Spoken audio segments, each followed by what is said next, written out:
Добрый день, дорогие зрители! Рада, что вы присоединились к нашему выпуску, посвященному идеологии и культуре в годы гражданской войны. В ходе видеосюжета вы познакомитесь с историей, идеологией гражданской войны, а также с развитием культуры в данный период.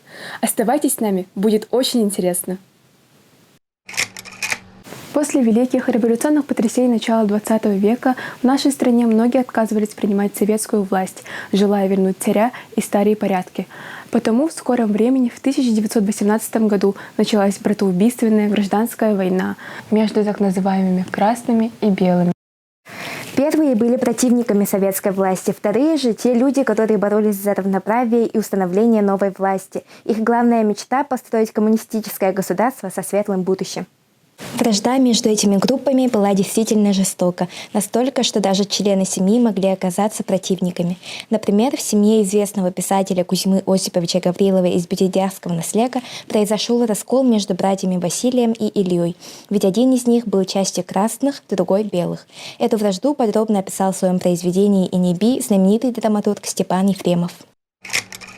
После гражданской войны, победу в которой одержали красные и положили начало установлению советской власти, в стране начались большие преобразования в области культуры и образования. Ведь одним из главных врагов своей революции Ленин считал неграмотность. А большинство населения России даже не умело читать и писать. Так было принято решение начать ликбезы – массовое обучение населения чтению и письму. Все, кому было от 8 до 50 лет, в обязательном порядке должны были обучиться грамоте, потому в даже небольших селах были открыты избы-читальни, и наша республика не стала исключением. И почти во всех уголках Якутии были открыты первые школы. Ярким примером является деятельность Ивана Егоровича Скрыбыкина, который открыл первую школу в местности Итыкбе в Хадаринском наслеге. В 18 году был принят документ «Положение о единой трудовой школе в СССР», согласно которому обучение становилось бесплатным. Кроме того, при университетах были созданы рабфаки, на которых малообразованные рабочие и крестьяне готовились к поступлению в высшие учебные заведения по укороченной программе. Большие изменения произошли в искусстве, ведь новое время требовало новых форм, которые бы воздействовали на чувства и призывали их к борьбе. Так начинает активно развиваться искусство плаката. Одними из основоположников советского политического плаката является Виктор Дени, и широкую известность получили работы Моора, Апсита и Киселиса. Кроме того, в 18 году первое правительство большевиков приказало снять все памятники, воздвигнутые в честь царей, и начать разрабатывать проект по возведению новых памятников Российской социалистической революции. Так, в Москве, Петрограде и других городах России было воздвигнуто множество памятников, которые использовались как пропаганда нового строя.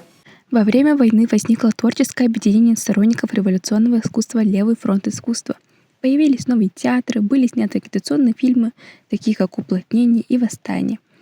Это сотрудничество интеллигенции с советской властью способствовало укреплению коммунистического режима, пробуждению революционного энтузиазма народа и приобщению населения к культурной жизни.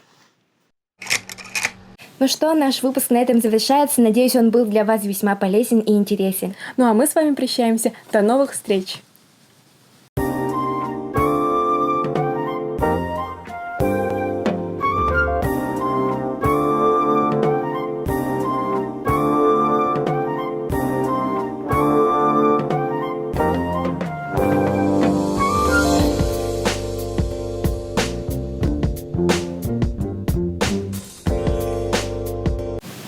Ну что, на этом нас...